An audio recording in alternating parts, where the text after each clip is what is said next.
we don't have to be broken. We don't have to have a disorder. We don't need pills to fix us, right? That we can fix ourselves. And a lot of times when it comes down to mental health, majority of that is just the perspective in which you're choosing to think. For a lot of folks, they get stuck in this notion that they're going to accomplish something by just sitting on their ass, drinking Busch Light, eating Doritos, and watching football, and nothing's going to change for them. You got to get out and you got to be proactive. And being able to have this program to be able to push them through, we teach them some of this stuff that most times people won't be talking about.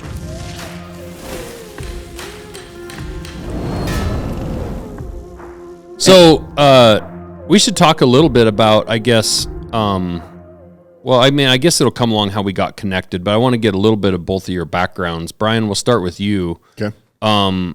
Did you grow up in Montana?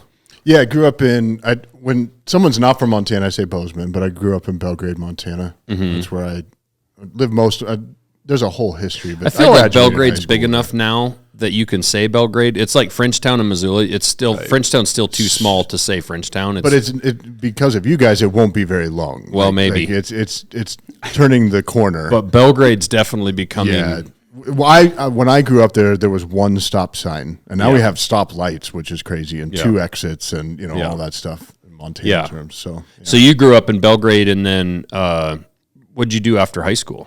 Military. So straight into the military? Yeah. So my wife and I met in high school. They would say high school sweethearts, but it's not typically the story that you hear of high school sweethearts of like breaking up and breaking each other's hearts several times in the process. Yeah. But this is actually kind of a cool part of the story. Is it was actually September 11th, 2001.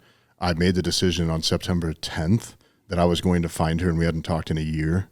Oh, really? And so September 11th came along. I met with my mom for breakfast and said, I'm going to find Lindsay.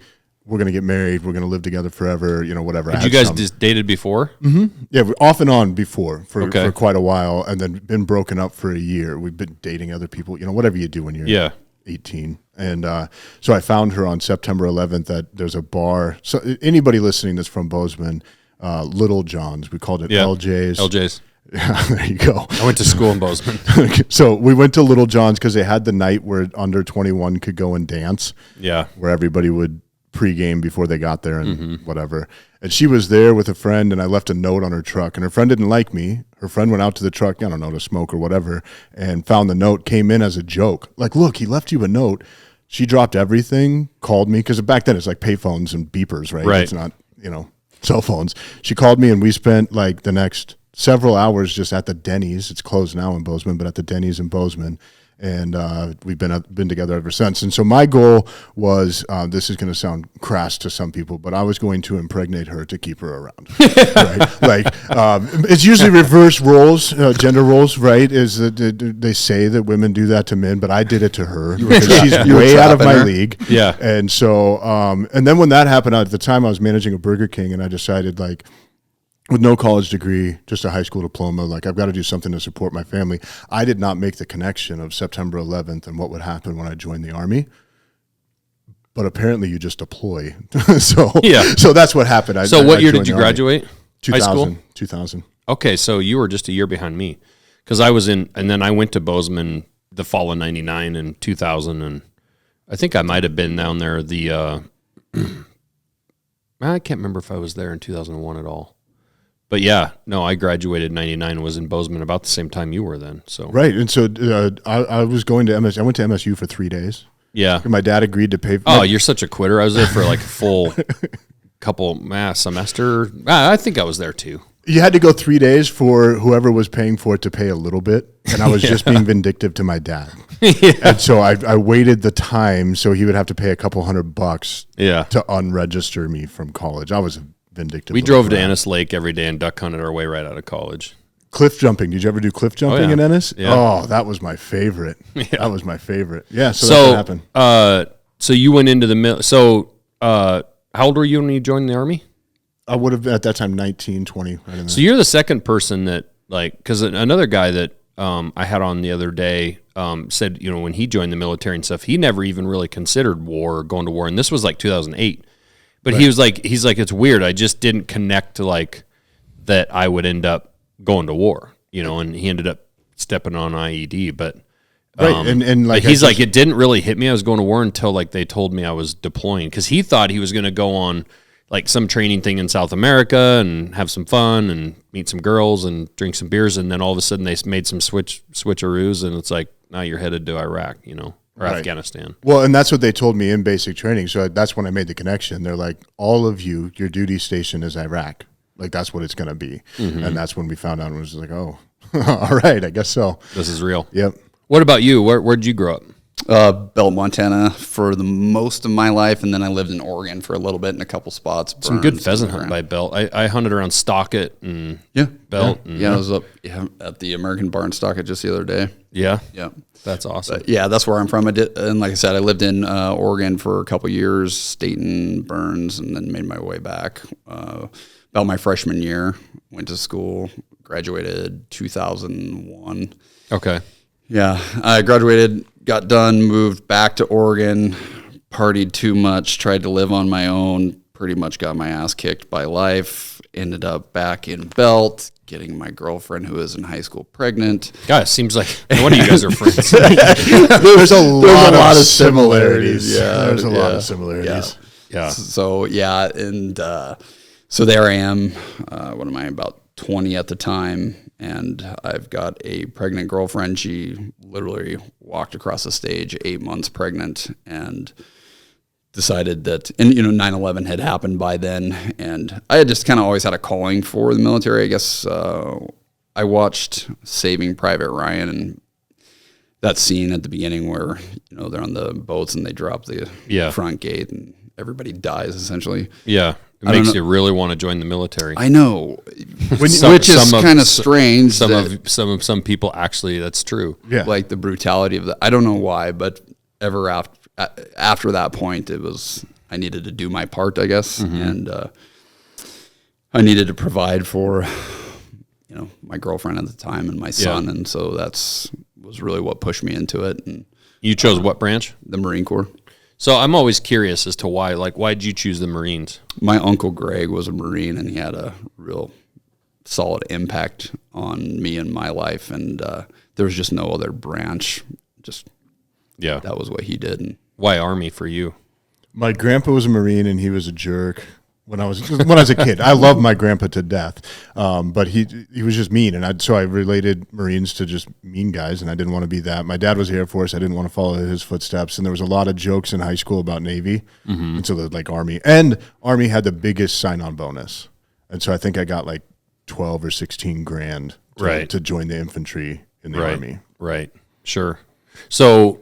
Maybe you should have considered that. I didn't even talk to the Army. I didn't know that they had sign-on bonuses. Yeah, Marines. Just realizing today you got like, oh shit, I guess that would have been an option. Yeah. Huh? So what was your track as far as in the Marines? Did you go to basic and then deploy pretty quickly, or?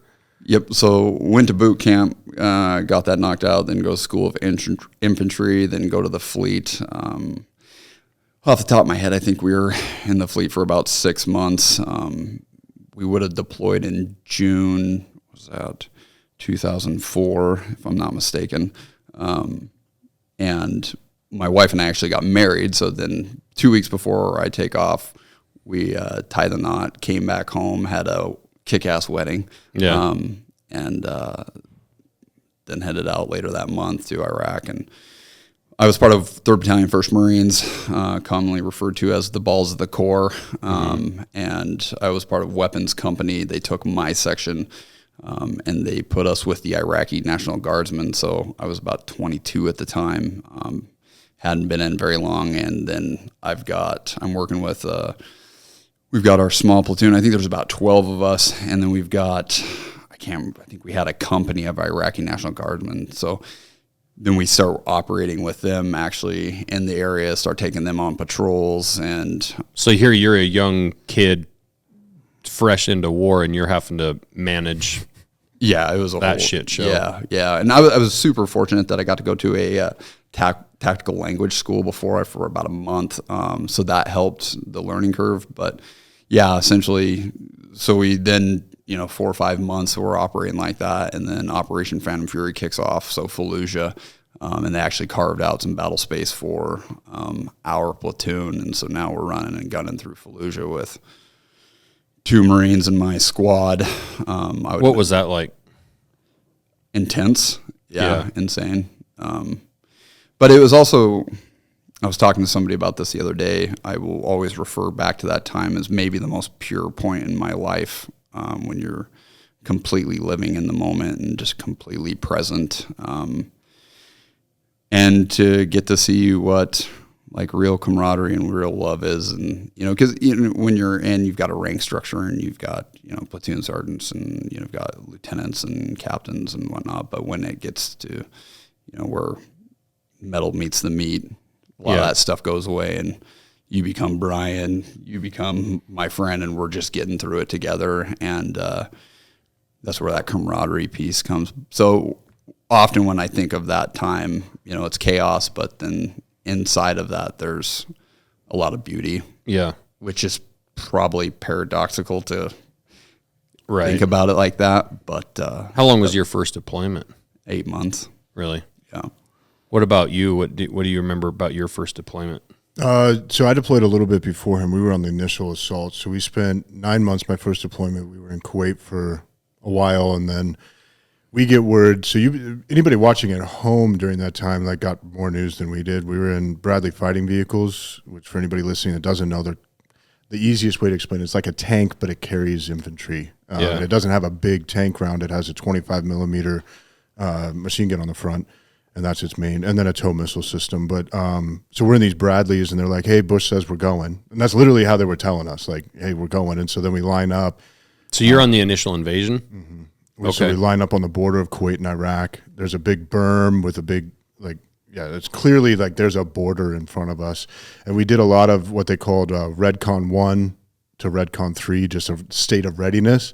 So like we're in the Bradley, the ramp's up, we're ready to go, we're sitting there ready to go. And then they'll like Redcon 2 and the ramp will come down, but we had to stay in the Bradley. Then Redcon 3, we had to get out and develop fighting positions. And we did that for several hours before we actually spent then weeks just going into Iraq. And so we actually hit Fallujah. We took the first, my unit took the first POWs of the war. We took 98 POWs shortly, 2 days after we crossed. And then we ended up in Baghdad at the Baghdad airport for that. That was like the largest fight of it. I think the Medal of Honor winner comes from like right next to where we were at. We were getting mortared the whole time. But my particular Bradley, I think I was just telling you this story on the drive up here, but I was rather new. And so when the Bradley moves, we just get in it. Like that's just what I knew. And they had said they'd seen some tanks and there's this overpass next to us. And so I get in the Bradley. The Bradley's getting ready to go check out where these tanks are. We just go with it. And my team leader comes in, and as the ramp's coming up, grabs me and pulls me out. And as the Bradley goes up, and we're walking behind it, which I hadn't done before, just a staggered formation on the road.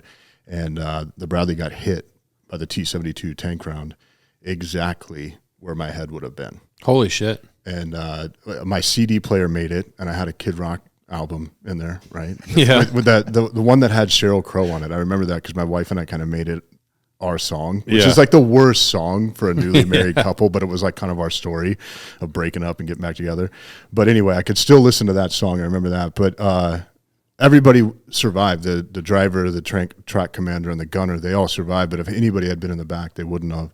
And then I was on the team that Bradley backs off, and which is actually pretty heroic of what he did to get it off. They don't have review mirrors, and everybody's injured on there. They had to spend the rest of the day in a medic track. But he gets the Bradley off, and we take a javelin team up to the top of this overpass. And Sergeant Davey, I'll never forget this guy, was able to kill 2 tanks with 1 shot. And so the first unit that got a confirmed kill with a javelin missile, like we'd blown up other things, water towers and, whatever, 18-year-olds with rockets, like you blow other stuff up. But it was the first confirmed kill with the javelin missile in combat, which Delta, Special Forces, these guys doing a lot cooler stuff. They had definitely, but they don't advertise that, right? So this guy, Davey, got to tour the nation after we came back from our first deployment because he was the first one to do all that. Did you, when you, on the initial invasion, was it pretty, in the beginning, pretty low resistance going going in the was, beginning? It was shocking. So like we Because first Mike, do you know Mike Clancy with Black Rifle? He was a Marine on the initial invasion. In fact, it was one of his superiors in his squad that was the first casualty.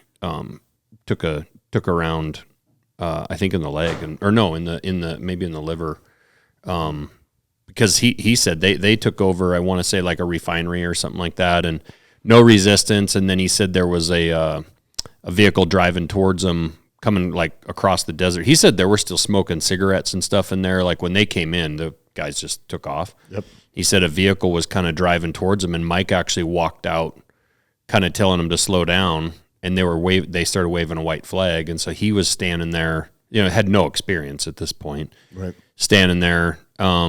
And the vehicle was kind of slowing down, waving a white flag, and they kind of let their guard down a little bit. And then as they got closer, all of a sudden they just punched it, and guys stood up in the back and started firing. And, of course, they took them out and got done with all that and then realized their guy had been hit. And Mike felt pretty responsible just because, and not that he really necessarily did anything wrong, but like, what do? You're this young kid, you walk out there and you're like, tell him to slow down, and thinking they're waving a white flag, like, oh, they're just going to surrender. And the next thing you know, they're shooting at you and his guy gets hit, Yeah. And that was similar to us. Like when that first night that we crossed into from Kuwait to Iraq, we saw, so we're using like night vision and heat vision, right? Thermals. And they see vehicles out there, but they're left over from 10 years ago, right? From the last war.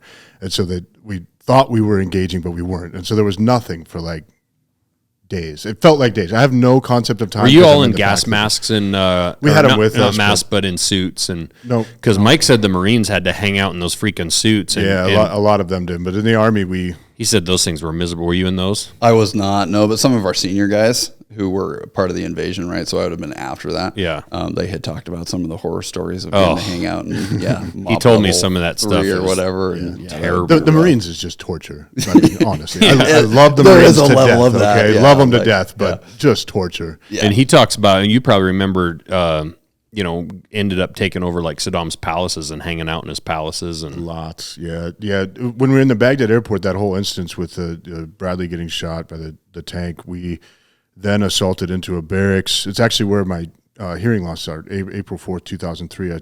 My ear hasn't stopped ringing since then. Really?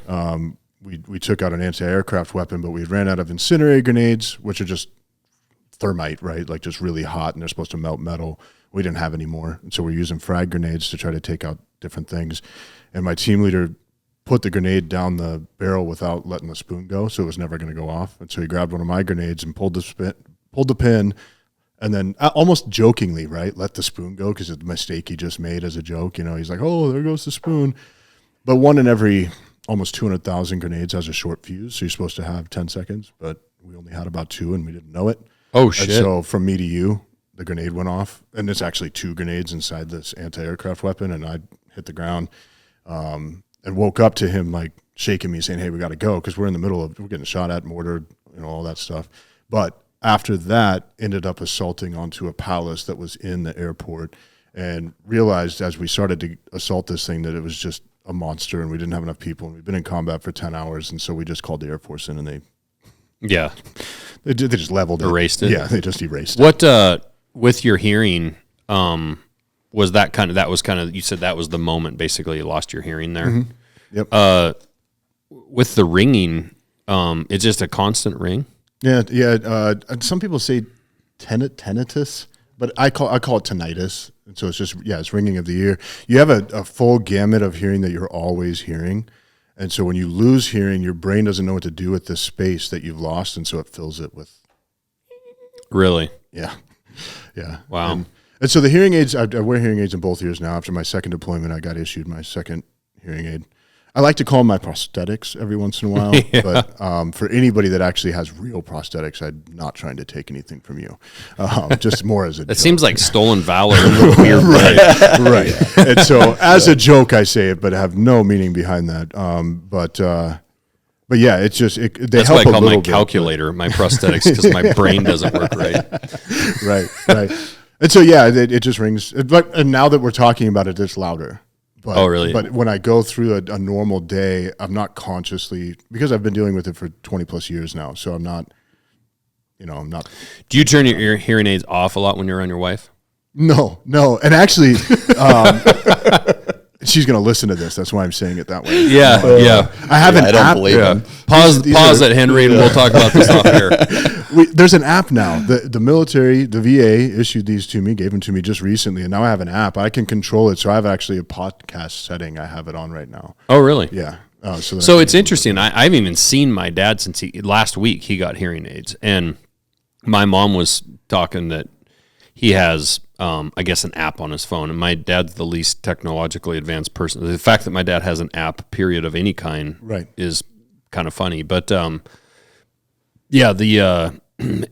found it. I'm going to find it very interesting to see what he says about how like the technology now works with apps and your hearing aids and what they can do. Because I just still remember my mom's dad, my grandpa, with the old school giant, and it would be sitting there ringing like where everyone in the room could hear it, and he had no idea. Yep.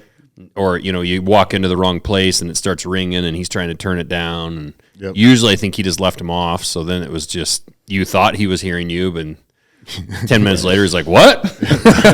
Yeah. And so my advice to your dad is wear them as much as you can. Because I spent the first several years out of the military not wearing my hearing aids and really making my family suffer and not really realizing it. Because you get used to. Well, that's the first thing he said last week is, well, I'm pretty much not going to ever wear them really around the house because he's always out like doing stuff outside around equipment, doing whatever. Well, yeah, around equipment and stuff, you should wear hearing protection. But aside from that, just wear them all the time because you then get used to it and realize how mean you've been to your family because you just can't hear what they're saying. Yeah.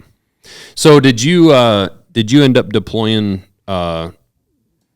doing more trips over to the Middle East or throughout your career, Luke? Yeah, I did. Yep. So once we got done with our first deployment, then came back and docked into the sniper platoon for 3-1. So then I went to sniper school, and then I think we had a 7-month break, and then we were back over to Iraq again. And by that time, I'm running a sniper team, so I've got 5 of us, and we're running through Haditha at that time and in support of combat operations, and just kind of snooping and pooping and doing that kind of piece. So, did you enjoy that? Did you like this? A lot? Yeah, I liked it a lot, and I like the idea of being able to, just having a past of being a hunter and growing up in Montana and done this majority of my life, being able to carry the long rifle and set up in positions and being able to be on the lookout for individuals potentially putting in IEDs and ultimately keeping the team on the ground safe, right, for the line companies. And I did like that a lot, and I was fortunate enough to get to operate with some fantastic guys. And the Marines actually who were a part of the platoon before I got there and in-docked us in, they were all part of Fallujah. I'm pretty sure every one of them had a Purple Heart, and so that was kind of its own unique experience having those guys. Yeah. Not rough us up, but they definitely put us through the grinder to make sure, I think we started with 70 of us, and I think 6 of us made it from that, and then went to sniper school and started with 24 or 12 of us made it through that. And so you had to have your shit tight to get through that. Yeah. And it wasn't, at that time, most of the time you had spent some time in a sniper platoon as what's called a PIG, right? So a professionally instructed gunman. And then once you go to school, then you become a HOG, which is a hunter of gunmen, and you pass school. So a lot of time guys get sometimes 6 months to a year in a platoon before they get the opportunity to go to, Marine Corps Scout Sniper School. I had 2 weeks. Really? Right? And I was fortunate that during my time on my first deployment, I was promoted to corporal, so I was combat meritoriously promoted. And so then I was an NCO, and they allowed me to get into the platoon. Didn't have much time, but having the opportunity to go through sniper school was almost surreal. I remember sitting in the schoolhouse and thinking to myself, like, because I had talked with my friends in high school quite a bit about, being a sniper. And so actually being in the schoolhouse and having that opportunity was incredible. And then when I get back to the fleet with my battalion, just kind of the nature of the beast at that time, there were a lot of guys. After our first deployment, we had, I think it was 34 KIA. So our battalion had taken some pretty big casualties, some tolls, and so there was, the need for leadership. And so, that's just kind of the Marine Corps way and just the military way, the next man up. And so now I'm on my second deployment and I'm, leading a sniper team and getting to do that piece. So we do that. I get done with that. Now we come home, and we've got about a year long this time. And then we have one more deployment where we go back, and now I'm a chief scout for the same platoon. And so then in that break, I had the opportunity to get our platoon retrained and brought new guys in. And so that was kind of a lot of leadership, what I mean? I kind of always had that in my career when I was in the Marine Corps, was you get put into these positions where maybe you're not comfortable and ready to do it, but the needs of your platoon, the team, right? And now it's time to just buck up and go for it. And, what's a chief scout do? So you're pretty much in charge of all the training for your platoon, right? Okay. And so you're the one who's responsible for making sure that everybody, all the teams, up there. Yep, all the teams are ready to go. They've gotten, the range time, that they've been on the stock lanes, that they're training in a way that is going to allow them for success in theater. And during that time, we were learning a lot of new TTPs that was happening in country. My first deployment, IEDs started to become an issue, but by the time we got to my second deployment, I remember getting an op order and a brief for the entire battalion, and we were looking at an area that we were going into. I think it was a Reserve Marine Corps Unit 325 was actually there. And I don't know if you remember this, but there were 2 sniper teams that were killed. Oh, really? 2 full teams were wiped out. And, from IEDs? Actually, no, they were in their hides and compromised. And off the top of my head, I think it was 8 Marines. They were killed and then dragged through the streets of Haditha. Oh, shit. And all their equipment was taken. And so we've got that piece, right? And then we're taking a look, and if you can imagine, we've got this PowerPoint presentation, and it's showing all of the IEDs, along main MSRs that have either went off and killed somebody, right? So they're red, and then there are yellow ones that are, they've gone off but didn't kill anyone, and there's green that, were found. Mm-hmm. And it literally was just... I mean, if you can imagine a road on a map, and it was just pretty much red, yellow, green the entire time. Yeah. So, I mean, you're making jokes to your guys like, we're going to die. This is going to be fun. It just becomes a thing. You kind of, you get used to that kind of morbid thought, but I mean, it's just, you accept it, and that's kind of the life that you live. And so then, we're getting ready to go back, find out about these teams. And so, it's time to buckle up and, keep our shit wired tight. Mm-hmm.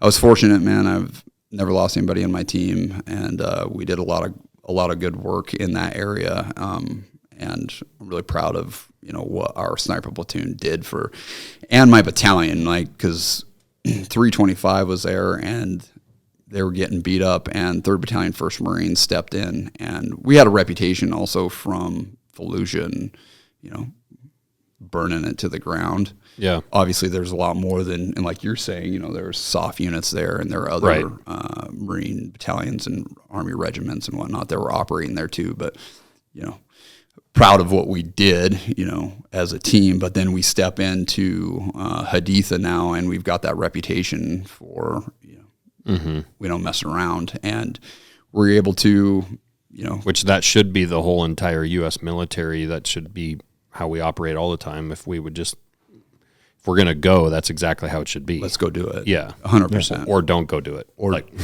one of the two. Or don't go do it. Right. Right? Yeah. 100%. Right. I agree 100%. Did you have a time where you remember any particular times where like your hide got exposed, or were you guys Oh, we were compromised all the time. Really? Yeah. So all the time, man, we were We were compromised. fantastic snipers, compromised all the time. Terrible hiders. The platoon was great. Good shooters, but god dang, we're wearing pink. Yeah. Well, and just the nature of it, man. So you're over there and you're operating in an urban environment. And so, you'd go out the day before. Eyeballs everywhere. Yeah. Well, and there's people everywhere. There's dogs everywhere. You go out the day before, kind of find a location that's going to work for you. And maybe It's not your an typical area. elk hunting scenario. Yeah. I don't know if it's better or worse. But yeah, you find an area of interest, maybe your CO wants you to watch something, or you're looking for somebody particular, or they've been putting IEDs in here. So then find a vantage point that you could hide in. And then so that night, maybe the next night you move in, take over that building. And then a kid comes walking in or Well, some shit. Well, man, and one of the neatest things actually is in that same scenario where you identify that house, I want to take that. That's going to give us a good vantage point. Perfect. We move in. Now we got to take down the family. And I don't mean like we're not going to just be complete pricks and right. like handcuff everybody, because a lot of the people in Iraq were fantastic. Right. And in fact, a lot of times we would move into a house and it's 2:00 in the morning. We move in, gain entry, get everybody into a room, hold security, get everything set up. And then, their kids have to go to the bathroom, or they need to eat breakfast. They need to be able to be themselves to a degree. And instead of crying, whining, and being upset with us, they would offer us tea. Yep. Yeah. You want chai? They would offer us breakfast. They would offer us, so frequently we would be in a hide and we would have our rations, MREs, things tucked away for us to eat. We wouldn't have to, because the entire time we're there, they're providing food for us. Right. And they're happy that we're there, right, taking care of business. And so a lot of fantastic. That'd be so difficult, because God, to be able to separate the person that's truly feels that way, and then the next guy who's, pretending pretending and on the other side of it. And 100%. Yeah, that'd be the biggest challenge, to try to part that out, and who's with us and who's not. Yeah. And then you're 23 years old at the time and hungry. Hungry. yeah. And that Hovis looks really good with the Yep. apricot jam and whatnot. Yeah. And you're right that there were houses too that you would take down. Sometimes there weren't people in it, but sometimes you literally just took down a bunch of shitheads, and Right. And you could don't tell, get to sleep the whole night. You're zip tying them in there. Yeah. Yeah. And it's a different ball game, 100%. But yeah, that's kind of how that deployment went for us, that second deployment. But with snipers, everyone always thinks like, how far were you shooting someone at, and 2 miles away or mile away or whatever. But from guys I've talked to too, they said surprisingly not necessarily long shots, with it being urban and being exactly right. Yeah. in pretty tight. Is that how you found it to be? Yeah, most times. Yeah, and sometimes you'd be out in rural settings, right, where you'd be on an MSR, so a road that leads between, town A, town B. So then you set up in the desert, dig in, and cover yourself with like a cami netting or something. So that'd be more of your rural blinds set up. And so in some of those scenarios, you could have those longer shots if they presented themselves. But yeah, most of the times we were. Did you ever get in to the take cities. any long ones that you remember? Or Nothing long. that Nothing you long. really- No. Yeah. Not at all. Yeah. Yeah, that's I got to watch at Hat Creek training some of our soft guys train. They weren't. It was a combination of training, but they were competing against each other. So from all branches, there were SEALs and Rangers and Green Berets and Marine, or there was everybody there from all. In fact, one team from another country I won't name, but they were all competing against each other. But this is also where they train throughout the year. Yep. And watching those guys shoot, 2-man teams, and when guys calling win and spotting, and then they're switching off and on. So it was incredible. I got to just hang out and watch those guys kind of come through. Right. They'd be moving across the course, and I stood at 2 or 3 targets I went to, and then just stood there and watched as guys came through. And acquiring their target was actually a big challenge too, because Bryon has so many targets set out there that you can think you've acquired the right target, but you're 20 degrees off. Right. And it's a similar range, and you can get off. And they have a RO they're standing there calling hits and misses and stuff. But pretty damn impressive to watch, and watch the way guys set up.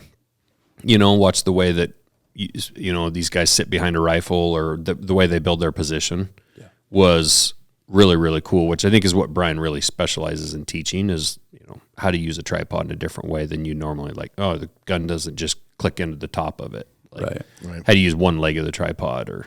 And communication has always been, with the good teams and the guys that know what they're doing, right? That communication, being on the same page and being able to go from quadrant A, B, and C and be able to dial in quickly. Yeah. One of the schools that I was teaching at, the Mountain Scout Sniper School for the Marine Corps, and you're talking about target acquisition, right? And it was crazy how often guys would come up to the range and we'd do like a OSOC, one shot, one kill, drill. And they'd come in, jump down, and just jump right into their scope, right? And so, you 4 power up to 14.5 power, and they just jump right into that. And so then they narrow their field of view significantly.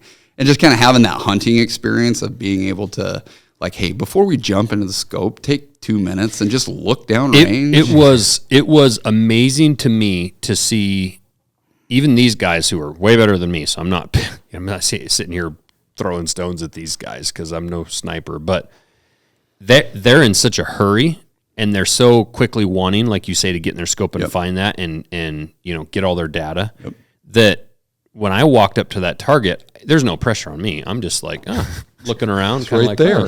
Yeah, and I'm like, and they're like looking at their cards and they're talking and they're in their scope and they're all this data, and I'm just like, if, like you say, if they just stand up and be like, all right, it's at 42 degrees, it's minus 15 degrees, so it's down. Right. Like, it's probably that right there. That guy right there. And then get in your scope, confirm it, range it, and be like, yep, that's it. And it was just like, some of them struggled to find what they were looking for because they were searching through their scopes. And I mean, with the naked eye, it was right there. And you burn up a lot of time that way too, right? So it's interesting you say that, because I saw that firsthand with, again, these are the best shooters in the world, but still, like, so much data that it almost overcomplicated it. Yeah, and then there's so much pressure sometimes too when you're in that competition kind of mindset, and you've got so much time, and you kind of get into the zone. I've done it myself 100%. For sure. Yeah. Another thing too that I saw out there a lot, that one of the things that I took away from shooting when I was instructing was, it was pretty common. So we're focusing on high angle shooting, right? And so we're out in Hawthorne, Nevada, and so we're shooting long distances. We're at an elevated position, right? And there's not much for wind indicators out there, right? So sagebrush, when wind blows, sagebrush just vibrates. Yeah. Right? So it's hard to. Oh, you're looking at like the mirage and stuff. And sometimes, like, when you're way above trying to catch mirage at your target, you can be picking up mirage right in front of you. You can be, you might not have it down at the target. You might not be able to tell exactly what the wind's doing. And even if the wind is at your back up top, it might be coming full value across the range down there, right? Yeah. And once you shoot on a range for a while, you get a feel for it. Right. But, that kind of real world scenario, one of the biggest things that I took away from is how often your first shot misses. Oh, yeah. The whole notion of one shot, one kill. And no, there's a lot of fantastic snipers out there. I was fortunate enough to be in that community.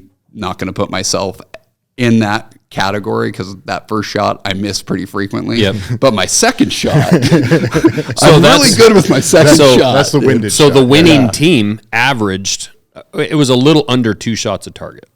That was the average. Yeah, right. And this was high angle. It was anywhere from 1,500 meters down to probably 6.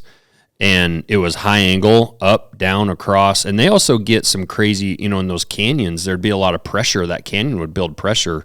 And the winds are actually lifting on your bullet. So like, you're not getting your traditional drop at 1,300 meters because that wind is coming into that valley, and it's hitting the end of that valley, and it's pushing up the hill. And you get up drafts and down drafts, and so they were getting, that wind can circle. On the other side of the canyon, it's going right to left, and on your side, it's going left to right, and it's swirling in there. So to your point, that's a great point, was I would see certain guys shoot and immediately frustrated they missed. Yep. The winning team, I actually was fortunate. I didn't know it when I was watching them. I just thought, like, damn, they were impressive. Well, they ended up winning it. their communication, they were calm.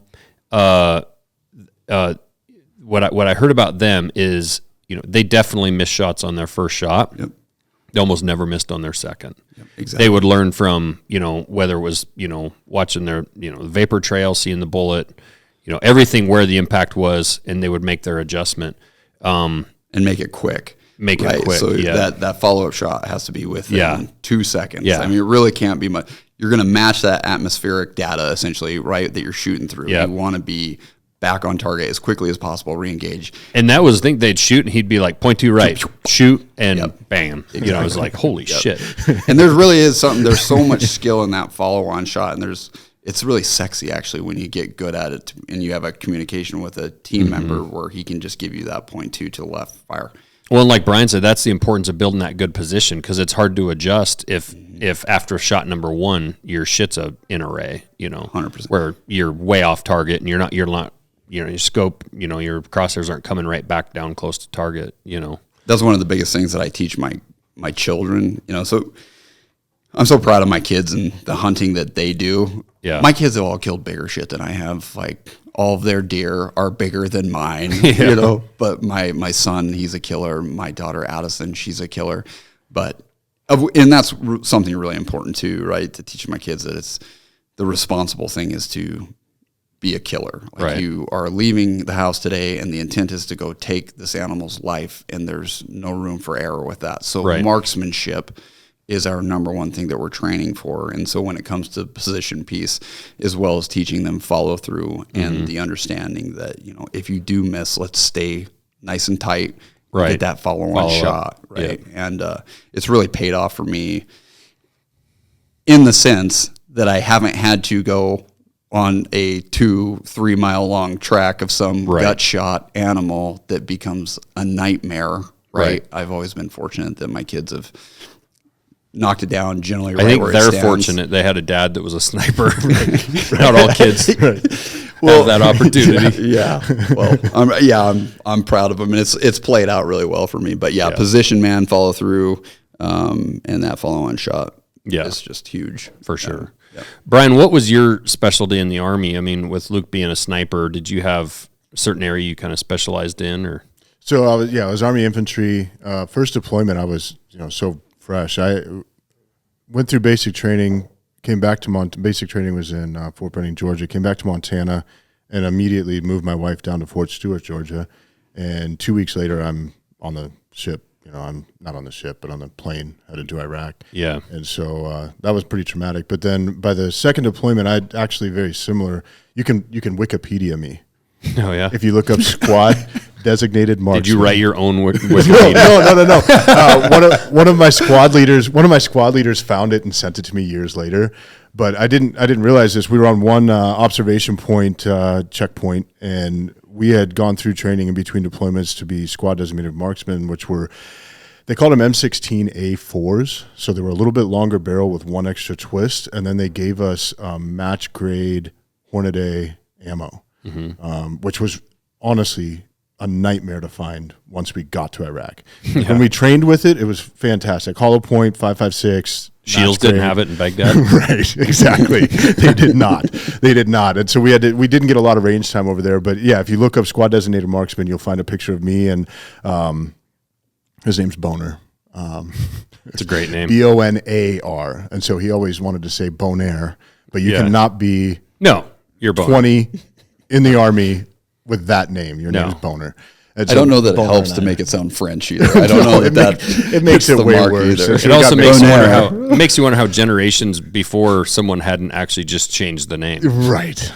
And why didn't you? But it's okay. And so you can find us. And so that's very similar. But I do not want to ever claim that I was a sniper of any sort. We went through 1 week of Army sniper school, which is very shortened. We didn't do any ghillie suit training, no stalking training. It was all shooting with that specific rifle. So we didn't even get to shoot the same things that the snipers got to shoot, 50 cals or the 308s or any of that, just 5.56. And they were just training us really how to be a team and have the communication and talk. And so I got to do that my second deployment. And then getting ready for my third deployment, I became a E6 just under 4 years in the Army, which is really fast. And so I had my own squad that I trained up for a year. And then it was about just a couple weeks before my third deployment back to Iraq that they pulled me out and they said, you can't deploy with 2 hearing aids. And I said, I just trained for a year with 2 hearing aids. I have 8 Did guys. you say what? No, well, how it happened is you go in for like all your shots and it's like medical day, right? Right. And so all your shots, they're taking temperatures, they're probing you, they're doing all this stuff, and you go in for a hearing test and you have to put on muffs just like we're wearing here. And I said, do you want me to have my hearing aids in or out? And he goes, aids? Plural? And I said, yeah. You want me to take both of them out or leave them in? Do you want the real hearing test? Because when I have hearing aids, that's my real hearing. And he's like, you can't deploy. Like I didn't even do the hearing test. And they issued them to me. It's not like I went to CVS and got hearing aids. The Army issued them to me, and apparently I just fell through the cracks. But I really believe in like whether you want to call it divine timing or the universe lining up or whatever. Like my mom ended up passing away a month after they all left, so I had to stay behind. But my mom ended up passing away, and so I would have been in Iraq, maybe not have even known for a while, and I was able to attend her, which I would have been able to attend the funeral, but yeah, it just made it work out, and I wouldn't be where I'm at. I was planning to be a lifer, right? Like, So how long were you guys in the military? for me, it was just under 5 years. Like I just So re-enlisted. at that point, you pretty much got out at that point. Yeah, because they said, and I was in infantry. And they said, you can be a cook or you can get out. And I was like, I can't go from infantry to cook. I can't. Right. Like, and looking back now as an adult and being responsible and thinking things through, I totally could, but pridefully. But you couldn't. Like, you couldn't you go. You just couldn't. And then, so now my wife and I with 2 kids now, we had my first daughter in between deployments. In that 1 year, I was able to get her pregnant and have the kid. It worked out really well. But we were now getting ready to throw a dart at the United States. Like, we can go anywhere. The world is ours. And then my mom passed away. We're like, we're going back to Montana to be close to family, right? Like, you get a loss like that. My mom was only 44 and was wow. 3rd person ever in the not in the United States, in Montana to die from hantavirus. Oh, really? And so you get that from mouse feces. Yeah. And I won't name any. She was a local business she was working for under the table.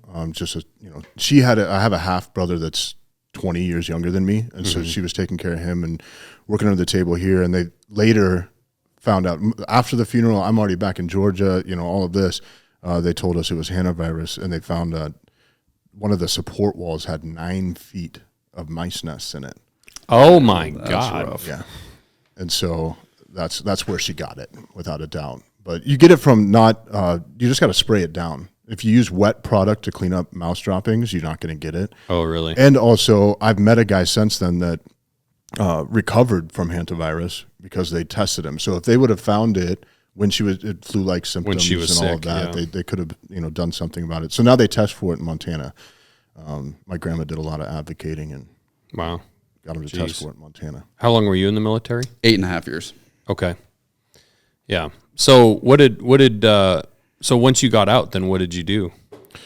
Well, Luke and I have talked about this before too. When you're in a combat unit, you're out, and now I'm like, what am I supposed to do with no college degree? And my experience is, like, to put it crudely, killing people. Like right. You don't have that in the civilian world. And so the closest thing you always think of cop, sheriff's department, EMT, you're looking for something with that same kind of adrenaline connection. And I somehow landed at an armored truck service because I got to carry a gun, right? Yeah. And so I just felt like that was close, and that didn't really work out. I sold cars for a while, and then I was actually a youth pastor for when you came 9 here years. for the veteran event, you were doing the pastor thing, right? That, and at the same time, I was working for an organization here in Montana called Child Bridge, what recruits foster families, and so I did that for a while. Mm-hmm. Yeah. And then now we've, Luke and I have connected, and that's what we're doing now. Right. Luke, what did you do when you got out? How old were you when you got out? 30.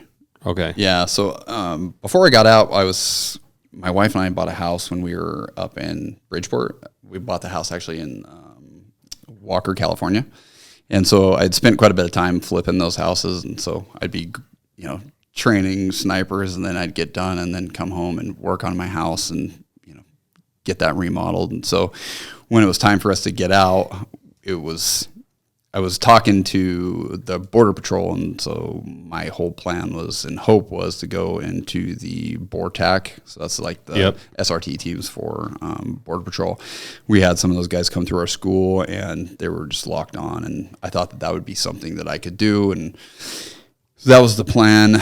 And so it's time. That's what we called we have an engineer in Idaho.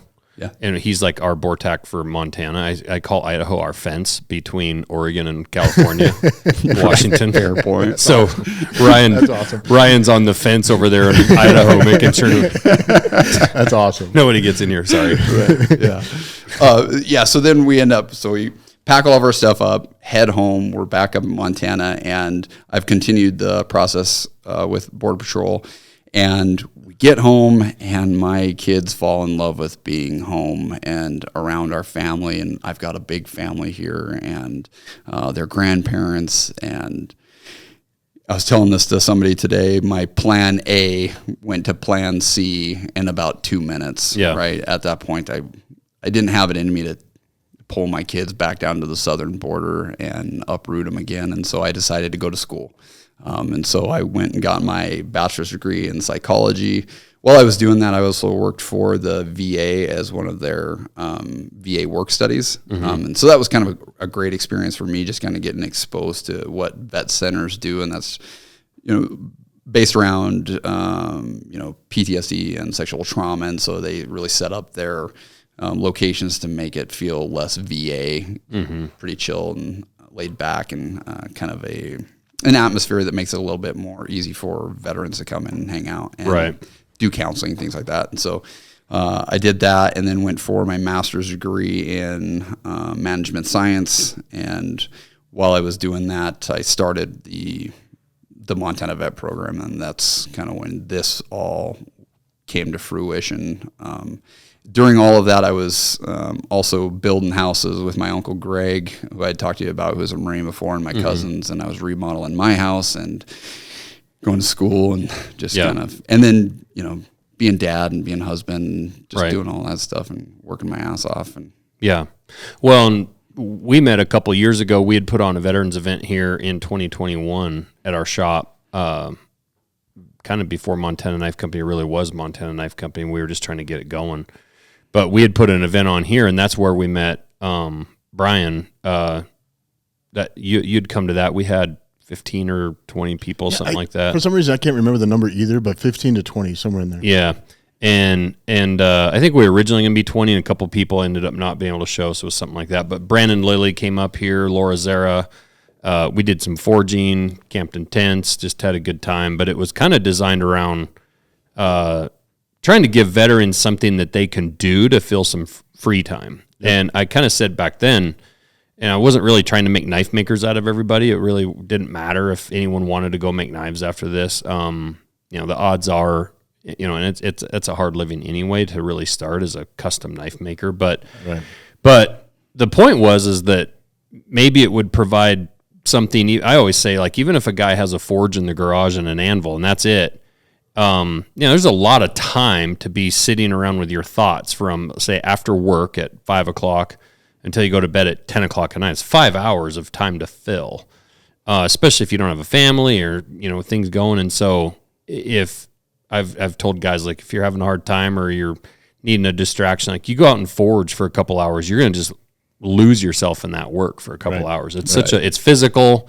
it's artistic, it's creative, it's mechanical. It like checks so many different boxes. And when you say creative, there's something about like having a finish, even if it's not finished, because I spent so much time, because you had so many cool people up here. Like, I never finished my knife. It's unfinished. I still have it at home, right? And never, filed it down or anything. But I still had a quote unquote finished product, and that says a lot. A lot of jobs, it's hard to find that finished product, but you can come home and do it. Yeah, even if you want to go out in your shop, in your garage, it takes 30 or 40 minutes to make a few hooks, right? Like literally to make hooks to hang coats on in your shop or your house. Or I always say, people, you can get. It's not just about making knives. That whether you want to be a horseshoe or a blacksmith, ornamental ironwork, you can make things for your wife in their kitchen or for your neighbors, or try to build a gate It's something that also you can do something that can sit there unfinished for months, and you can just spend time slowly chipping away at it. You know, if you want to build, say, a gate, you could build that over a year. Right. It doesn't have to go anywhere. But the point was to give people kind of something to fill some time to get, and you know, it's easy for people to go and do something at an event, but then they go home, but then what? Well, at least with the forging stuff, I was hoping that maybe, and if you guys did go and get, pretty cheaply, you can go build a forge, you can go buy a forge, get an anvil, and, I thought some people would just enjoy it for the weekend, and that's all it would be, a little camaraderie, a little fun, an experience, but I figured there'd be a couple people that it would really, like, trip their trigger. And I think for a couple people it did. Yeah. I mean, we've actually, Coleman was somebody on that trip, and he's now met Luke and, whatever, all from that. And I think he actually went a little further with that. He did. Yeah, he finished 2 knives while he was here. Yeah. Like, it really connected with him. And I hear from him about that, hear from him fairly often through social, and he talks about he's still trying to work towards, getting set up, and, that's the thing. If you really want to get into it, you kind of got to go back to where you're from and try to find maybe someone around you that's in it a little bit. I mean, we have the advantage now compared to when I grew up of like social media or YouTube. YouTube, you can find, yeah. You can learn how to do anything on YouTube. Yep. I didn't have that. I mean, you had to go to a person's shop and kind of apprentice back then. But with that, it seems like you're taking this, kind of the veteran causes and again, what I really like about what you guys are doing is you're actually getting guys out to go and do hard stuff and challenge veterans to actually, get back engaged in doing something physical and outside.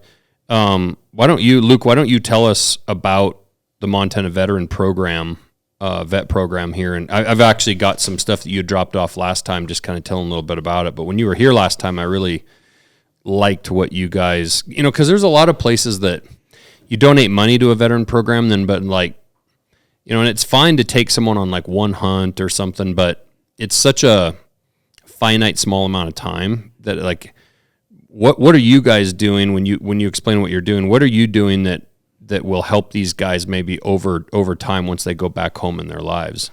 Yeah, and that's kind of just it right there, is when I got back, and again, having the luxury of getting to work in the vet center, right, and see how the approach was to attacking mental health, right, and individuals who are suffering with PTSD, which I'm not even sure that I really like that term. I like PTSD or Well, I don't like the D part of it, growth, the disorder, like I don't PTS, post traumatic, right. Yeah, stress. I mean, that makes sense, but I don't know that it's really a disorder. Right. I agree 100%. And in fact, I've said this before. Urick, he was a team lead out of Helena at their vet center, and he actually looked at PTSD as a form of evolution, right? And I've asked this to folks before too, is, once you've gone from being a sheep, right, and so you're just a civilian, and you go into the military, and now you've been downrange, right, and you're taking on wolves, so to say, just to give it that metaphor, and you're now that sheepdog, right, and that sheepdog is a person who's capable of taking on those wolves. But with that, that responsibility comes a little bit of, growth, trauma, if you want to call it that. And once you've been there and you've experienced that, maybe you are a little more hypervigilant, right? Maybe you do look at things a little bit differently. But would you give that up? You know what I mean? To go back to being a sheep? Right. And I've never had a veteran actually say that they'd rather go back to being a sheep once they've become a sheepdog. You know what I mean? And so it's that natural evolution that once you have been in combat, you are at a different kind of level of thought process, right? And you identify things. Yeah, and you're going to see the world different. I mean, you see it differently, and you're ready for violence, right? And Jordan Peterson talks about this all the time when it comes to virtue, right? There's nothing virtuous about being kind and weak, right? It's virtuous to be capable of violence, but choosing not to be violent, right? And so the sheepdog is capable of violence, right? Mm-hmm. And so when I'm at the vet center, and when I'm speaking to my own counselor, my own experience, I've got this little man, and he's got his glasses, he's sipping on his coffee, he's never been to combat, and he tells me to tell him about my combat experiences. And I immediately think, fuck you, you don't deserve my stories. Mm-hmm. Why would I tell you anything about combat? Who are you? You know what I mean? And then the notion that, you've got a problem, just sit on the couch and take it easy. I don't personally think that that's the appropriate way to help somebody get through the issues that they have. And with that being said, having been and spent some time at the Mountain Warfare Training Center, I had the opportunity to get to be around a bunch of guys post-deployment, right? So there's, so many of us up there who had 2-3 deployments, and now we're together and we're actually training guys. And when we're up on the mountain and we're training them on mountain movement, whether it be survival, whether it be man tracking, we're up there decompressing and just being in nature and getting to be around one another. And there's a camaraderie aspect to that as well. And so just kind of identifying that as a way to remind veterans that, at one time you were a badass, right? And now just because you've gotten out and because you've been labeled with PTSD or whatever it may be, doesn't mean that you have to stay with that, right? Get back at it, get off the couch and keep pushing, right? And Scott Moss, he came up with the idea for the pig egg, right? And that's the bag that we carry that's got currently 7,054 dog tags in it from the men and women who've died in Iraq and Afghanistan. And it's heavy. It's 75 pounds. And each one of the dog tags has the individual's name, date of death, branch of service, and hometown and operation that they died on. And that allows for context, right? It allows for buy-in, right? There's a spiritual piece almost to it. And it helps remind individuals to keep living because we are fortunate that we are alive. And that there's 7,054 names in that bag that aren't here right now. Right? Don't let them die in vain. Keep living. Right. You know what I mean? And so it provides kind of a fantastic walking memorial centerpiece for us when we're on our trips, and we all carry portions of the dog tags with us in our rucks as we're moving along. Right. And I mean, ultimately, just a call to action to get guys up and moving again and remind them that they can do hard things. And that's where the suffer well motto comes from, right? Is that everybody suffers. Right. Firefighters suffer. So Bryon, what kind of trips do you guys take these guys on? What are examples of stuff that you guys do?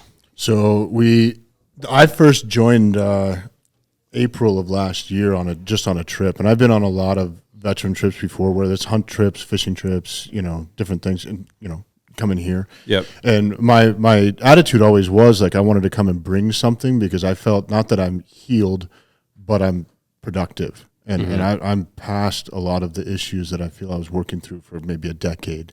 And so I wanted to come to anything that I'd done previously. I just want to come and be a helpful person that can, give advice if necessary. And that was my intent coming on this trip because most of the time they never talked about mental health. They didn't talk about any of that. And get around the fire for the first night with these guys on the Smith River. And he immediately just starts talking about everything he just said.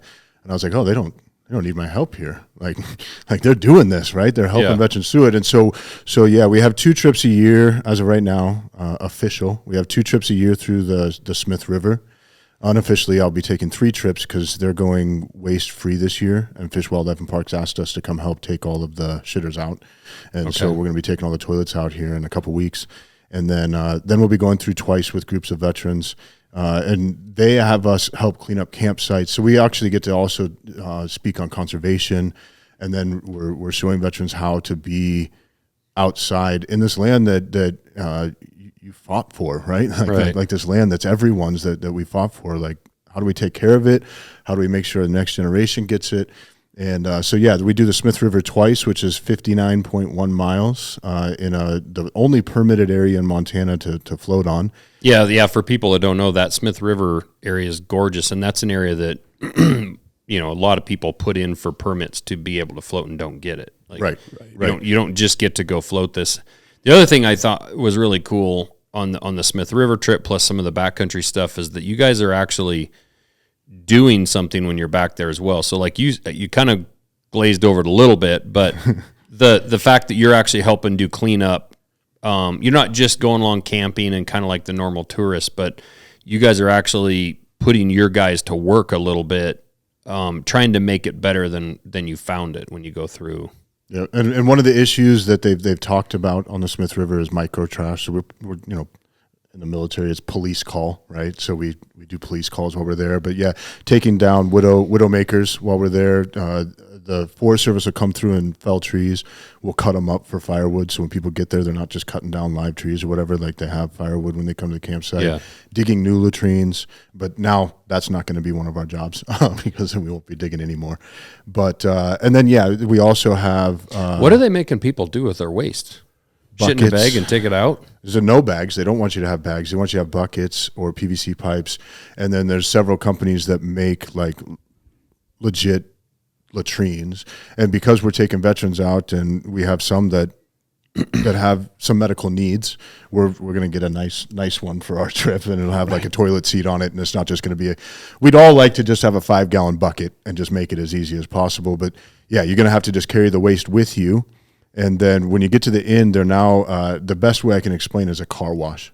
They have at the end that you put your buckets in, and it washes it out, and you get a sanitary, device back that you've been defecating in for 4 or 5 days. Sweet. And then the other trips we do is hiking trips. And so this 2023, we went into the Bob Marshall. You can look on a map where the Teton River comes out of the front. That's where we entered, and we connected with the Sun River and went all the way out where Gibson Reservoir is. So it's 38-ish miles by foot. We did that in 4 days. Ended up just being some of the most magnificent country, and the Bob Marshall Wilderness is just amazing. Yeah. And we're working on, so all we did this as far as trying to do conservation work and doing other things while we're doing it is this last year we just marked a bunch of noxious weeds, right? So that they can know where they're at and be able to attack them. But we're in talks now that we'll be able to actually do conservation work too. And so we'll be partnered with the Bob Marshall, and we'll be more than likely they'll be bringing by horse gear back, 10, 12 miles back there, so that we can rebuild trails, do different things like that. So conservation work, are you guys going to kill grizzly bears? Is that what I heard? No? Sorry. I hope not. So I truly hope not. No. So we do carry, everyone has pepper spray, and then our team, we have firearms for that protection. And we also have. So yeah, the thing about the Bob Marshall, and that's the thing I kind of told you guys last time is the Bob Marshall Wilderness is actually full of grizzly bears. And it's most people, you're going to go hike through there, you're going to be fine. You're not going to have much for encounters or problems or whatever, but you are spending days in the Bob Marshall Wilderness hiking along in bear country where, there is probably for some of these guys, the first time since their deployment, they're in a situation where, in a different way, their lives are actually in danger. I mean, it's not walking, waiting to be shot at any moment, for months upon months, but, you are sleeping in grizzly bear country. And so just being vigilant, keeping your eyes open, keeping your shit tight and taking care of your food, like that's probably a situation that a lot of those guys maybe hadn't been in years. And that's a lot of our draw. It's not accidental. We do it on purpose, but it's not part of our mission, right? But to bring you back, like we give everyone an op order, which we're all used to from the military, but haven't seen in forever. And so you get an op order, and you know what you need to pack, and you know where we're going, and you know the weather, and you know like the same stuff you get when you were deployed or even on training exercise. And then yes, there's a level of fear that you haven't felt in a long time. And we just had some guys come up that are just the killers. I mean, just these Marine Corps snipers that badass guys. Okay. And they come with us, and we're sitting having lunch with them the day before we're leaving, and we told them about some stories that were recent last year of people getting drug out of tents. A couple years ago, somebody was drug out of the campsite right in Augusta. Was it Augusta? Ovando. Yeah. And so like we tell them this, and you can see the fear return to their eyes. And there's a sense of, nostalgia almost when you have that you haven't felt in a long time. Well, plus the other thing that you're getting that's really hard to find these days is a complete cutoff of any connection to the outside world. Yep. You're not going to be in cell phone coverage, unless you allow someone to bring an inReach. There's no cell services, no Instagram, no social media. And so, a lot of these people might see frankly, the stars again for the first time in a long time, if you live in big cities. And then just to do something hard. I mean, that's legit. That Rocky Mountain front is legit country. Like it's not your typical hike. Yeah. And the other thing is you're going to plan those dates, but you don't know what the weather, it could be 100 degrees or it could be pretty damn cold and raining. And I think all of those adverse effects and conditions and whatnot are probably really good for those guys that those guys probably miss and love. Mm-hmm. And not that we're going to always go out, like severe weather, we're going to be safe. Like we're not going to risk people's lives. But I mean, we haven't float down the Smith without hail and rain, and like it's going to happen every time on the Smith River. We got lucky this year in the Bob that we had some magical weather, and also the time that we're going, August and September, the elk are bugling. Oh yeah, it's amazing. You can't right across on the other side of Sun River. You're not allowed to hunt elk, so they're just the most wild elk ever. And we're out there every morning. We're going to do cold water therapy and yoga. And you're doing cold water therapy and yoga while hearing elk bugle. Right. It's freaking amazing. Yeah, it's really freaking cool. amazing. Yeah. What made you guys want to do this? I mean, it's not like running these programs makes you a bunch of money. I mean, it takes a lot of your time, a lot of your effort. You could probably do other things and actually probably financially do better yourselves. Neither one of us are paid by MVP. We don't have any paid staff, so not yet. We're getting there though. We can make more working. We're working on anywhere. Right. So what makes you want to do this? What's the draw and the calling to do that?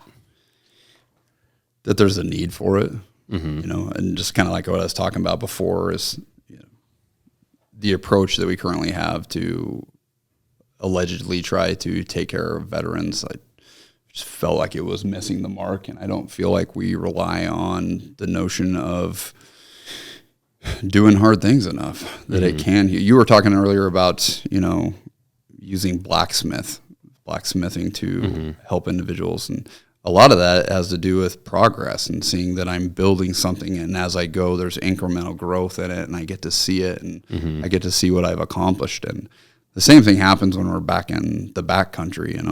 Most of those guys and gals don't know how far they can push themselves, or maybe it's been a minute since they've pushed themselves. And after one day and you're 7-8 miles back in, and you're tired and you're worn out, but you look at how far you've gone for that day and what you've been able to accomplish, and it reminds you of what you can do, right? And we just keep pushing. Each day you get a little bit further. And like when we do cold water immersion, it's the second day and it's 8:00 in the morning and the river is steaming, and you're going to follow us and we're going to jump in the river real quick, and it scares you, right? Right. But they do it anyways, right? And they push themselves and they scare themselves. And just being able to remind individuals of what they're capable of doing, and that we don't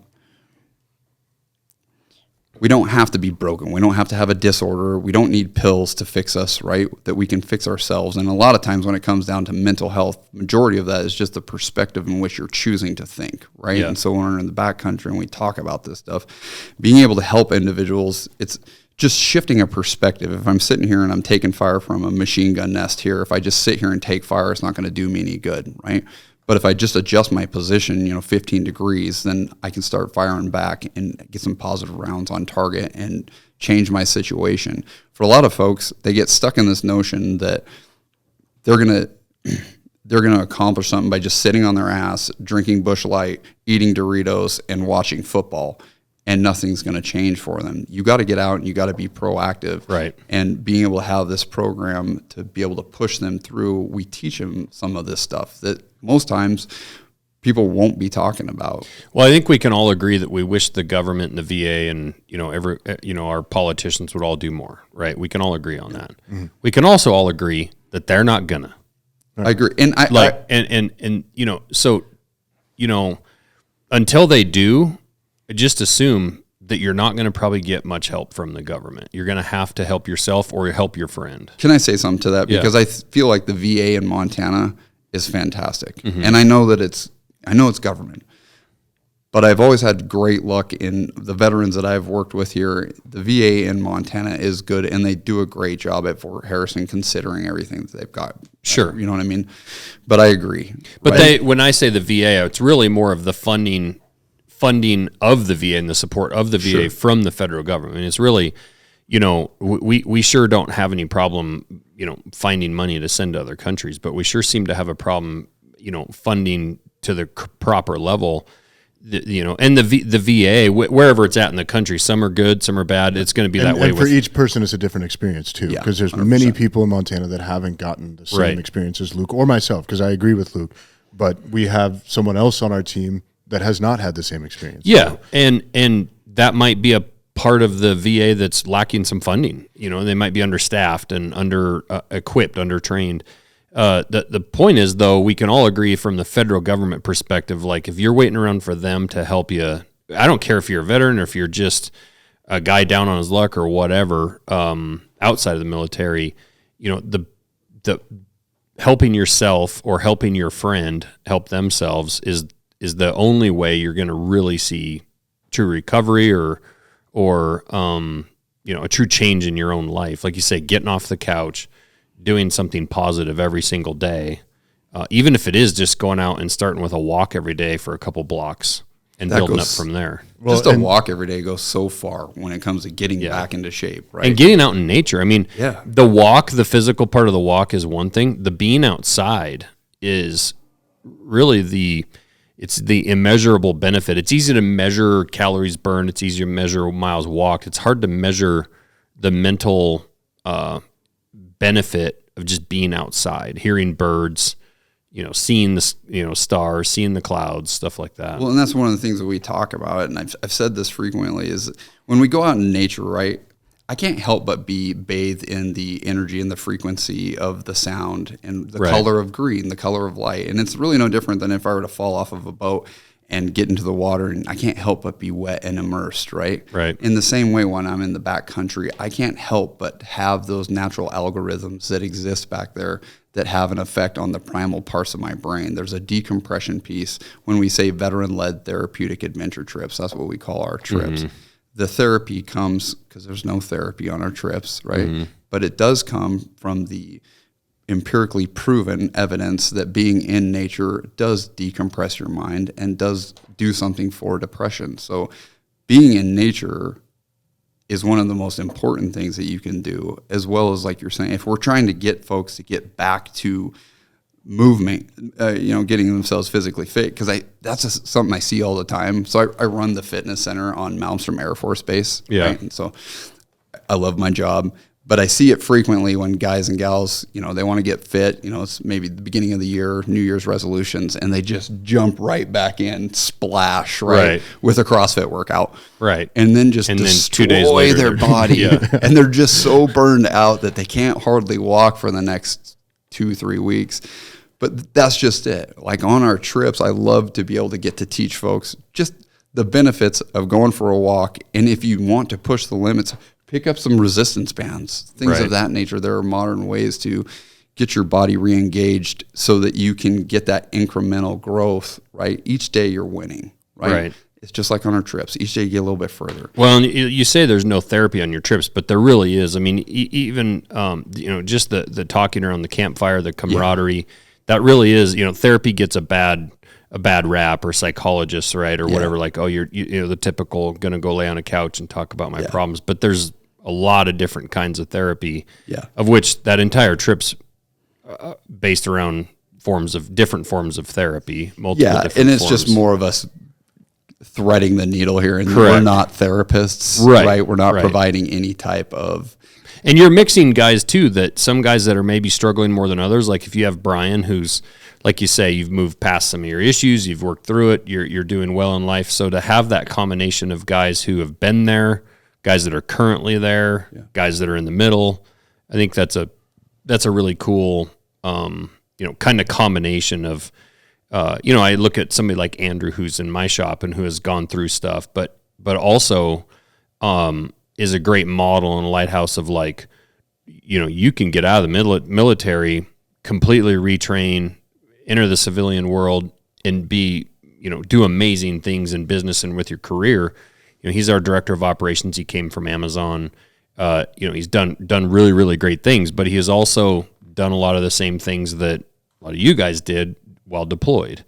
And he's a guy that had to come home and figure out how to make that transition, and then, frankly, find the new mission, right, and move forward. And I saw an interesting quote the other day, and it's interesting because like people are like, you talk about the past, right? Like, well, I was a sniper, and now nothing compares, or whatever. Or I was this, or I was that. And I saw a comment on a post. It showed Tulsi Gabbard just finished second at the tactical games, and somebody got on there because she's her position on gun controls changed a lot, and on guns and stuff. Right. She's very much more now pro gun, and somebody got on there and made some comment on like, well, have you seen her voting record, or back on her what she used to say about guns like 20 years ago? And a guy got on there and said, yeah, well, we all used to also all shit our pants, and now we're potty trained. Right. Like, we evolve, right? You're not the same person today. I don't care if you're a veteran or if you're just a dude who came out of high school and smoked too much pot and drank too much beer and dropped out of, did a lot of stupid shit when you're in your 20s. And now you're 45 or 50 and you're a highly successful CEO in a company. You're not the same person. It doesn't matter if you're a veteran or if you're, took a totally civilian path. Right. And it also doesn't matter. You could have come out of school and been 4.0 student, got your PhD, and make wrong choices and become a real total piece of shit too. Right. Like, it doesn't matter what you've done in the past, good or bad. All that matters is what's ahead of you. Which is we have a fireside talk that we do while on this trip that talks about the same thing, because scientifically, the molecules that make up our body recycle every 4 years. Seconds. But to completely be a new the 7 human, trillion cells, within. You are not the same person, because some people, the veterans in particular, like, they get stuck on maybe some things that they did that they're not proud of, and they feel that they're that same person. Right. But scientifically, you're not. Like, there's not one cell in your body that's the same as it was 7, 8, 10, 12 years ago. Well, and I would say to those guys is that every person, every civilian or not, have done things in their life they're not proud of. Like, now obviously there's degrees of that, and not all of us have killed people for a living, like you said earlier. Mm-hmm. But you are a different person, and it's who you are today and who you're going to be tomorrow. You can't change who you were before, good or bad. You know. So. And isn't it also positive, though, to see that somebody did change their stance? Like, we live in a country where we can think one way, get presented with new facts, and then I can change my perspective to a new way. That's what makes our country fantastic. And it's not a typical politician, like, go with the wind. It's like she explained. She grew up in Hawaii, largely non-gun state. She's a veteran herself. Non-gun, she was lived in a non-gun family, in a non-gun state, surfed, lived a totally different life than most of us in Hawaii, then went into the military, deployed, was trained, served, but then also came home and then entered government and started to see, and was still, more on that left-leaning side of like guns, and then started to listen to arguments people were making. And then, like she said, which is very powerful on her podcast, she plays clips. She started to see that what the pro-gun people had been saying, like, hey, it's about protecting your rights, and the government can come and take this, and the government could come and do this, and they could come and do that. And then she starts playing clips of news stories of like FBI raids a civilian's home and does this and basically violates rights. The FBI does this, the FBI does that. And like she said, she started realizing like, oh, in these town halls that I've been listening to these pro-gun people talk about, hey, this could happen and that could happen, like, and then COVID happens, and she realizes like everything these guys are saying is happening. Right. And you look at our government today and the infringement on rights and the things, the spying on civilians, spying on presidential candidates, like everything that's happening, she's taking all of that in. The world is changing in front of her, and she's also gaining more perspective, and she's like, okay, I'm on this side over here now. Right. So a calculated adjustment to her opinion over decades, which I appreciate that. Yeah, you look at a guy like Rogan who, still considers himself left of center, but you listen to a lot of people, they think he's a conservative today. But he's a guy who's changed his mind on things and developed opinions. And again, the world has also changed a hell of a lot in 20 years. Yes, sir. You know, so you listen to a guy now and people are like, well, he's far right. And it's like, he's still pretty left on a lot of stuff. Yep. But he also doesn't want you to take his guns, you know. Right. So it's just interesting. So the point of all of that really is that we can evolve. Right. 100%. We are always evolving, but you can choose how you want to evolve. And in what direction you want to evolve, right? Like, do I want to express in a way that's positive? Do I want to keep growing, or do I want to de-evolve into something that's useless, right? And one of the things you asked me why we do this, you know, I think of the mom and the kids actually quite frequently when their mom, dad is struggling, right? For that dad who isn't being capable of being a good husband or being a good dad because he's so caught up in his issues that he's got psychologically, right? He is then not helping his children become that next generation of American, right? I guess I'm of the mindset, and I've always, as a parent, thought to myself is that it's my duty to make sure that my children evolve and none of my weaknesses get passed on to my children. Right. I couldn't swim when I went into the Marine Corps. I couldn't swim. Right. I freaking tried to go to a recon. I'm just now learning this. I'm going to make fun of you for that. Just got sharked massively by the recon, you guys. I mean, I failed. I couldn't swim. So then I had to go teach myself to swim. And it took me some time, and I was in the platoon. It was great. I learned how to swim. The very first thing that I did was go teach my son and my girls how to swim. They never had that weakness moving forward. It's our duty, and this is just my humble opinion, is to ensure that your children don't have any of your weaknesses. Right. But then or they your have burdens. You know, it's your shoulders to carry your own burdens on. You're not a victim. Right. Yeah, that you're the one and who's don't capable. make your kid a victim. Even if you are a victim of some terrible circumstances, it might be completely non-military related, but whatever happened to you should stop with you.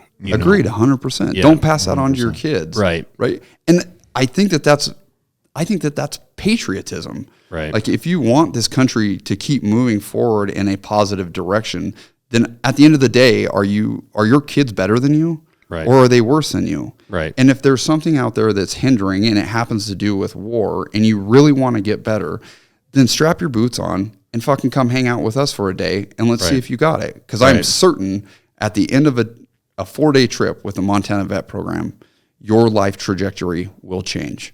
Right? I love it. It will change, and it'll be a positive way. So when it says, why do we do it?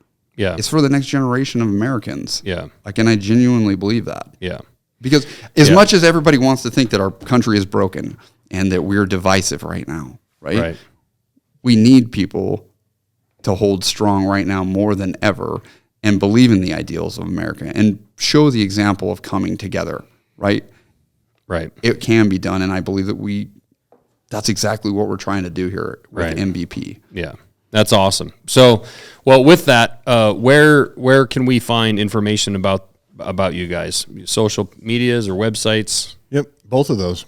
We're on Facebook, which I hate, and Instagram. I pretty much post to Instagram, and it automatically shares to Facebook. Right. So please interact with us on Instagram. And then, come to our website. What's the Instagram page? 406 MVP, at 406 MVP. And then, I just lost track. MontanaVetProgram.org. Okay. MTVetProgram.org. And you can find information on there. We've got some testimonies. I know once this post, we'll have this podcast linked up there as well. And for any veterans that are interested, we have just a register button. How do I join? Just click on that, and there's a form that we have you fill out, and then you're just going to send us your DD-214, and then somebody will give you a call. And so there's some cool things that we do is first of all, we try to fit it in your schedule for where you're available, but where we're also doing a trip. And then also just physically. So there is I don't have the statistics in front of me. Maybe you have them memorized, but there's also obesity. We hear a lot about 22 suicides, and that number fluctuates every year with veterans. But then also there's an obesity problem, and so I've had many people reach out and they're like, "Hey, I don't know if I can do this," And so a lot of times we'll start them on a float, or we've just started a partnership with Mountaintop. And every veteran that comes on a trip with us, as soon as we get them registered, get that DD-214 to confirm there's no shadiness going on and we've got a veteran, we just connect them with Mountain Tough, and they get a fitness app. And Weston over there is actually personally handling every veteran to make sure that they start on the perfect plan. That's awesome. To get them ready for whatever trip they're getting ready to go on. Those are good guys over there, so that's cool. Yeah. And we're not quite ready to announce it, but like our trips are filling up really quick. We have with the trips we have planned for this year, and it's 4 trips. Everybody besides myself, I quit my job to do this, and I really just feel that it's going to take off. This is everything. And we're, to answer your question also in a little different way than Luke, like the impact we're having on one veteran is far greater than what the same a different organization could do with 1,000. And I feel that we are making impact individually on these smaller trips in the wilderness. And so we have 4 trips planned for this year, but we're going to have, more than likely, we're going to release 2 more because we have so many applicants right now. Sure. But please, like, if you feel that this fits right in with you, which I feel like a lot of your listeners are right there, right? They want to be patriotic. Yeah. They want to be an American, red, white, and blue. Right. And like let's do that. Let's reach that goal. Can people come and donate on your page too? Yeah. We have links all over there. Right now, of course, we have BHAGs, big, hairy, audacious goals of one day we'll have a schoolhouse in Great Falls, right? And right now it's somebody's garage. But our goals this year specifically is just, we have a lot of veterans now from out of Montana that want to get here. And we try to pay for everything. And so it's just taking care of those flights. Sure. So anybody can help with that. A lot of people coming from California, Vegas, those are cheap flights to get here, a couple $100. We have monthly donors as well, and you can set that up in there if you'd like. We appreciate any of that. But the best way, honestly, to help us out, we get people asking all the time if they can volunteer, and we don't really have a lot of capacity for that, right? Right.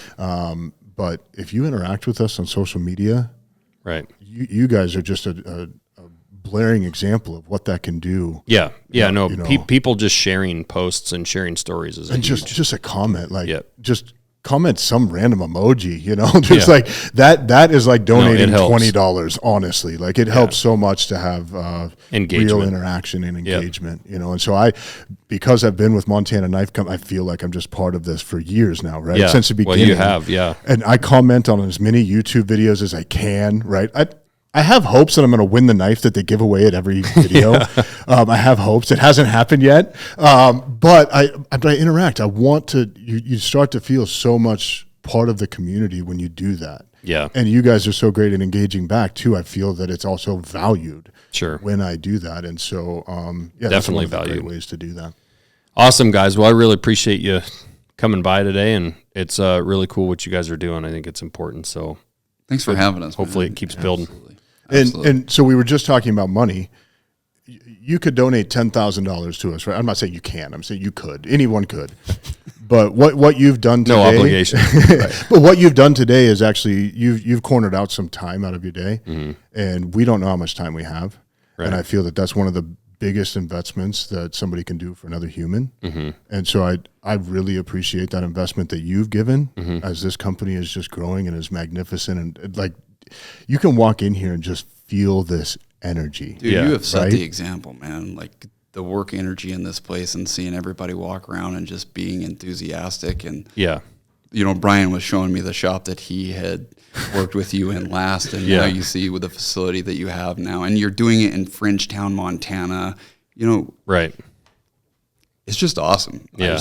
I just appreciate the success story that you are. I'm not trying to blow smoke up your ass. No, you just don't see this happened too much in Montana, man. I think it's just awesome. No, it's really cool. But it's because of, like you were saying, it's because of the amount of people that have supported it from day one, and people like you and thousands more. So it's cool. And it's what the country needs and desires and is looking for. And yes, sir. So there's a reason why we're doing so well. It's what America wants, And they're thirsty for it. Montana or America is thirsty for that, and that story and that hard work, genuine hard work and belief in one another, and let's keep moving forward. Well, thanks for what you guys have done before in the service and now. So appreciate it. Excellent. Thanks, Josh. Thanks. All right. Appreciate it.